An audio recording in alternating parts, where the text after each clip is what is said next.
బొనాటో family రుచులకి స్వాగతం సుస్వాగతం. Today recipe వచ్చేసి క్యాప్సికమ్ టమాటా కర్రీ. క్యాప్సికమ్ ముక్కలు అయితే ఇలా కట్ చేసుకుని పెట్టుకున్నానండి. టమాటా ముక్కలు కూడా ఇలా కట్ చేసుకుని పెట్టుకున్నాను. అలాగే ఉల్లిపాయలు కూడా ఇలా కట్ చేసుకుని పెట్టుకున్నాను. తాలింపు అయితే పెట్టుకుందాము. ఇందులో పచ్చెనపప్పు, మినపప్పు, ఆవాలు, జీలకర్ర, పచ్చిమిర్చి వేసుకున్నానండి. ఇది ఇప్పుడైతే ఇందులోకి అయితే అల్లం వెల్లుల్లి పేస్ట్ వేద్దామండి. అప్పటికప్పుడు దంచుకున్నానండి నేనైతే. ఇప్పుడైతే ఇందులోకి అయితే ఆనియన్స్ వేసుకుందామండి. ఆనియన్స్ అన్నీ వేసుకొని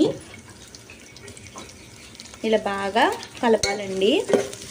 ఆనియన్స్ కూడా ఉడికిన తర్వాత అప్పుడు టమాటా ముక్కలు వేయాలి. ఆనియన్స్ మగ్గాయండి. ఇప్పుడు ఇందులోకి అయితే టమాటా ముక్కలు వేసుకుందాము.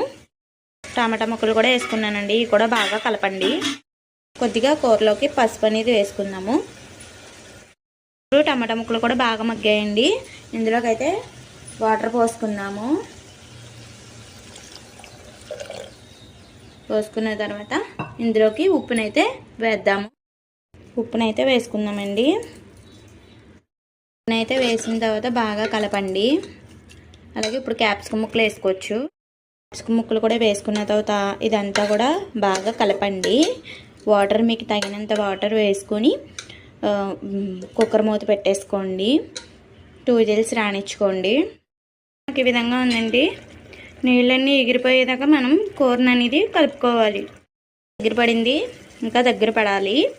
క్యాప్సికమ్ టమాటా కాంబినేషన్ సూపర్ కదండి. ఎంతో టేస్ట్గా ఉంటుంది. ఎవరన్నా వచ్చినప్పుడు, గెస్ట్లు వచ్చినప్పుడు మన ఇంటికి ఇలా క్యాప్సికమ్ కర్రీ అనేది చేసి పెడితే చాలా బాగా ఇష్టంగా తింటారండి. క్యాప్సికమ్ టమాటా కర్రీ అనేది రెడీ అయిపోయింది. ఈ రెసిపీ మీకు నచ్చినట్లయితే ఒక లైక్ చేసి ఒక షేర్ చేసి నా ఛానల్ అయితే సబ్స్క్రైబ్ చేయండి. ఇది మనం రైస్లోకైనా తీసుకోవచ్చు, అలాగే మనం చపాతీస్లోకైనా తీసుకోవచ్చు. Thank you for watching.